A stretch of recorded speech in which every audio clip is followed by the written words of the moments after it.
Hello, I'm Mark Timmerman, and I'm a full-time professional bassoonist with the New Jersey Symphony.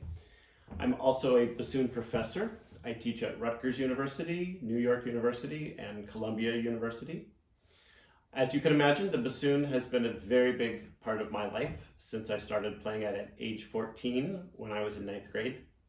I grew up in Iowa, and my first instrument was the piano.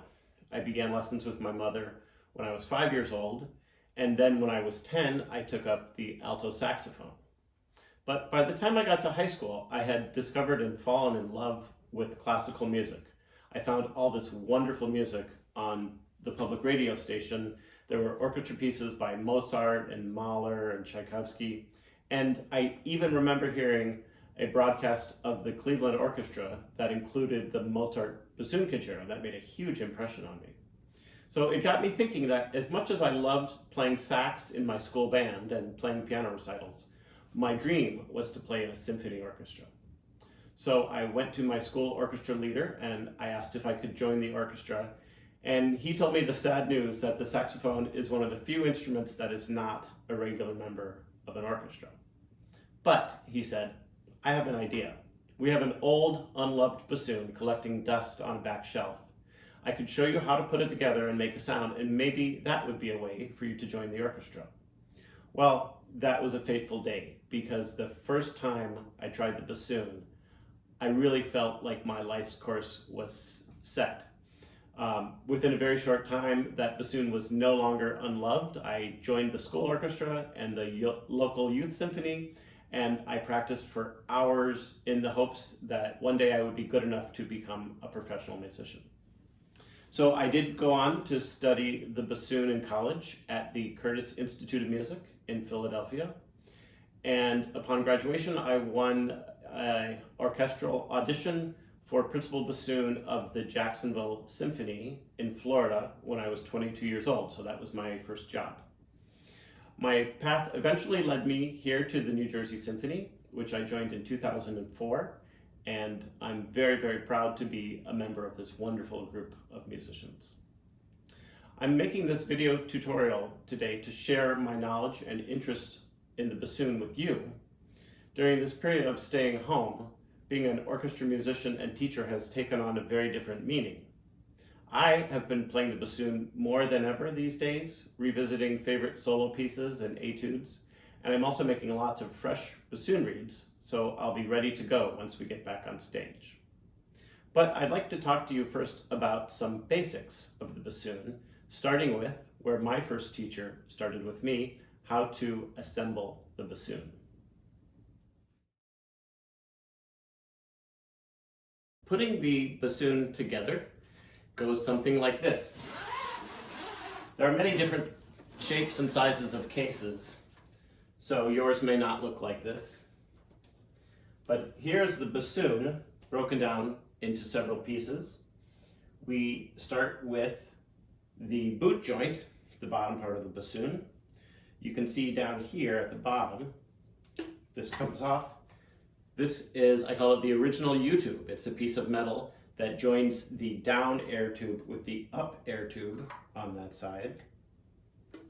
And we start by inserting the wing joint into the smaller hole of the boot joint.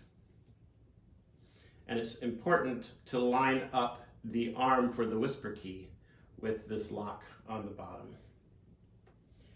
Next, we take the long joint, a good name, it's the longest joint of the bassoon, and that nestles next to the wing joint going into the larger hole.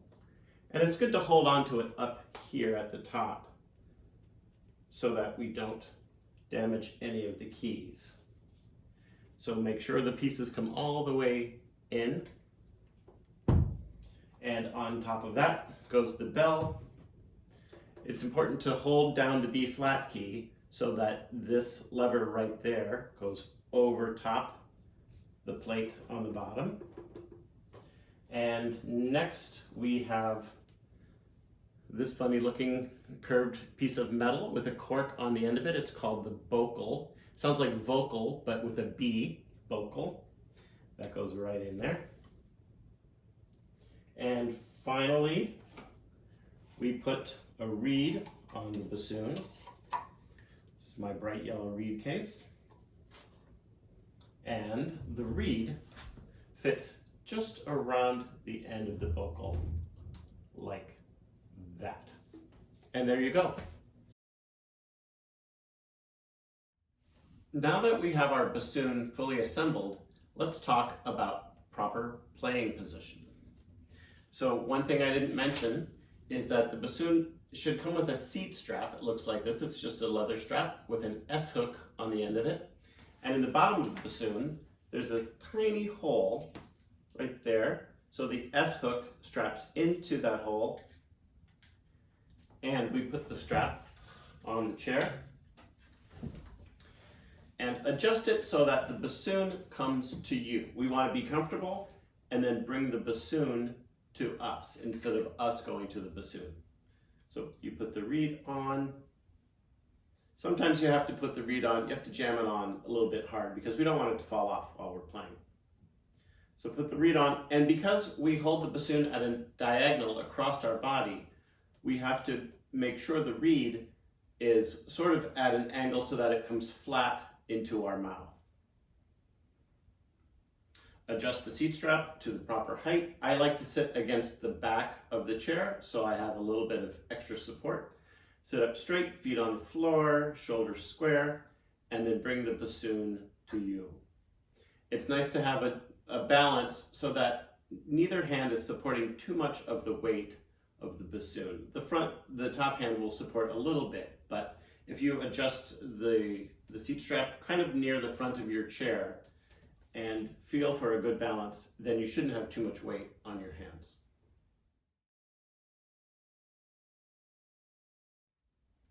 One important basic note about the bassoon is that the fingers must cover the holes completely.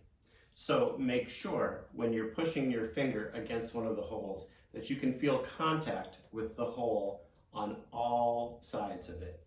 If the finger is not covering the hole, you'll definitely notice, and the bassoon will not sound very good. So some of the fingers are just on keys, and that's a lot easier. But as you can see, the holes on the bassoon are the first and second fingers on the bottom hand, and all three fingers on the top hand. So it's very, very important. Just make sure when you're playing that you can feel. It's funny, when I am playing the bassoon right, I can see little indentations of the holes on my fingers. So that's a sign that I'm doing it correctly.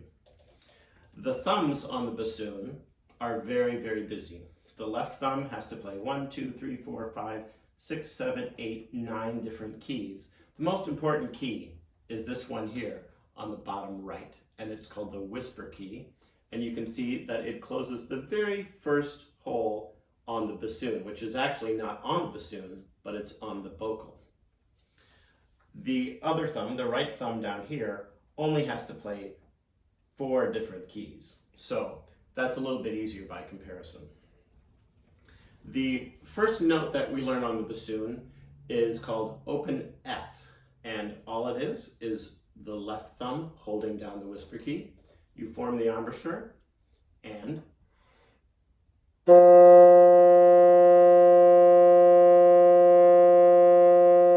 try your best to keep a steady stream of air so that the sound isn't going up or down, but just a nice, steady, solid stream of air. Again, it doesn't have to be too much.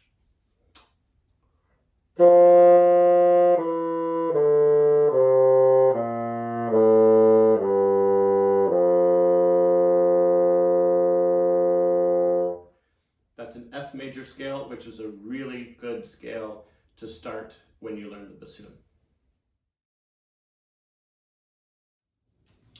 When we start a note on the bassoon, we always put our tongue on the reed, and as we start the air, we release the tongue from the reed, and the air flows into the reed, and that is called articulating or tonguing a note.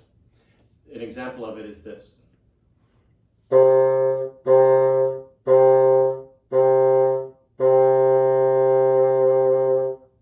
If I didn't do that, this is what it would sound like.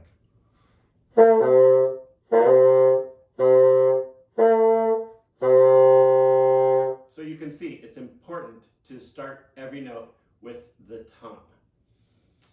When we go from note to note, we put a tongue on each note, and that is known as articulating the notes. It sounds like this.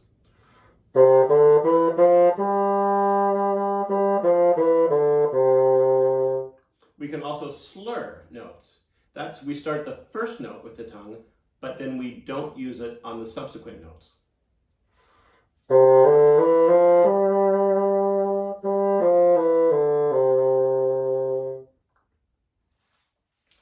I'm going to play a piece now by J.S. Bach that shows both tonguing and slurring. This is a Bourée. It's originally written for the violin, but I think it sounds pretty good on the bassoon.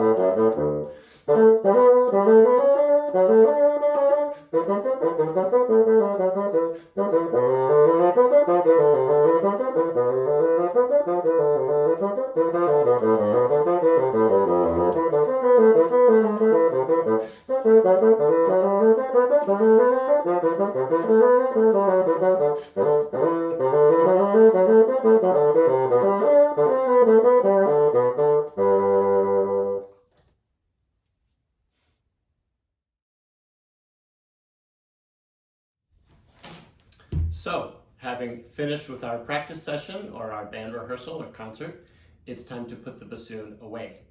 And to do that, we do everything in reverse of the way we put it together.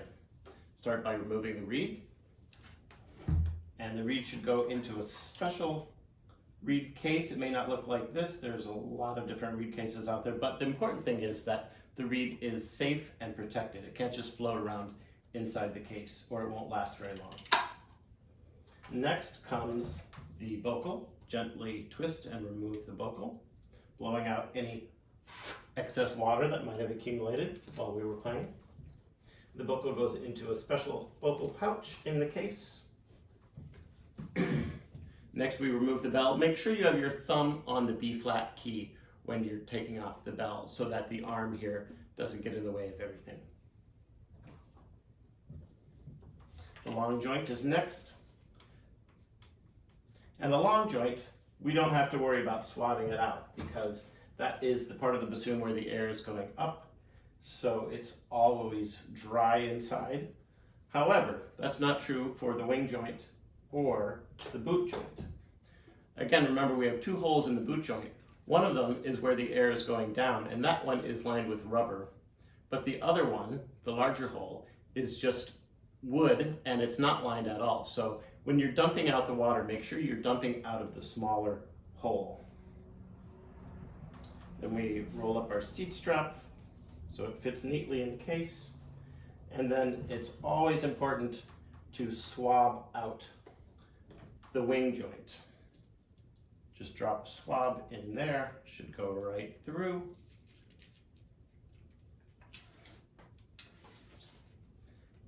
Replace that in the case. And the boot joint as well.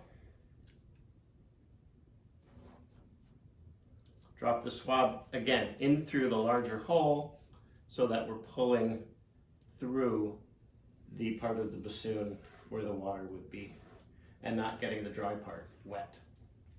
And that's it. The boot joint goes in the case.